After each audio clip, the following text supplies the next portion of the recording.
Hey everybody, this is Mrs. Audiemeyer here, and I wanted to give you guys kind of a little bit of an idea of what is happening with the chemical reaction that you saw in the video that Miss Dixon posted. The precipitation reaction that you hopefully predicted in the lab was copper 2 sulfate, CuSO4, plus NaOH. And then when these two things get together, they make CuOH2 and Na2SO4. If you find yourself having problems getting these reactions predicted, which I know some of you are still struggling with, please come into a win. Oh, not a win, can't go to those. Please come into a meet session with either Miss Dixon or myself, and we will try to give you a hand with them. Now, this equation is not balanced. You're going to end up needing two NaOHs as well. So this is the reaction. What ends up happening is that when you mix these two things together, they make a beautiful bright blue precipitate in copper hydroxide, and then Na2SO4 remains aqueous. So you can't really see it. It doesn't do a heck of a lot. However, copper hydroxide is really unstable even at room temperature. And if you heat it up and give it a little thermochemical nudge, it will actually go through another chemical process. This is a double replacement. What actually happens is there is a decomposition of copper hydroxide that happens. So copper hydroxide breaks down into copper 2 oxide and water. Okay, so the black color that you're seeing, this is kind of the nice blue color that you're seeing with the copper hydroxide. The black that you see is copper oxide forming.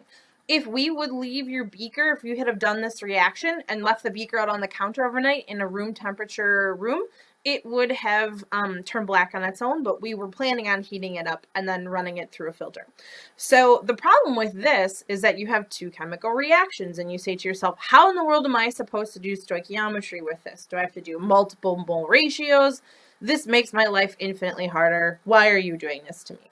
However, there is a fun little trick that we can use to figure it out, and it's using something called Hess's law. What Hess's law tells us is that if I can take two chemical reactions and combine them, I can actually figure out the chemical process for one overall reaction. And it's actually kind of really easy to do. The way that it works is that you kind of mentally think about the reactant side of all chemical reactions as one part of the process and the product side as the other. And the way that it works is that things that are on the same side of the reaction kind of keep adding up, and things that are on opposite sides of the reaction cancel out. So if you look over here, we have nothing that's identical, so we're not going to have any adding happening here. Nothing is identical on the product side, so I'm not going to have anything adding up. However, you may have noticed that I have copper hydroxide as a product of my first equation, and it is the reactant of the second equation. And because I have the copper hydroxide on both the reactant and the product side, they actually essentially cancel each other out. And so what we do then is we kind of take these two equations, cancel out the identical parts on both sides, and then we smoosh them together. So our overall balanced equation is going to be CuSO4 plus 2NaOH.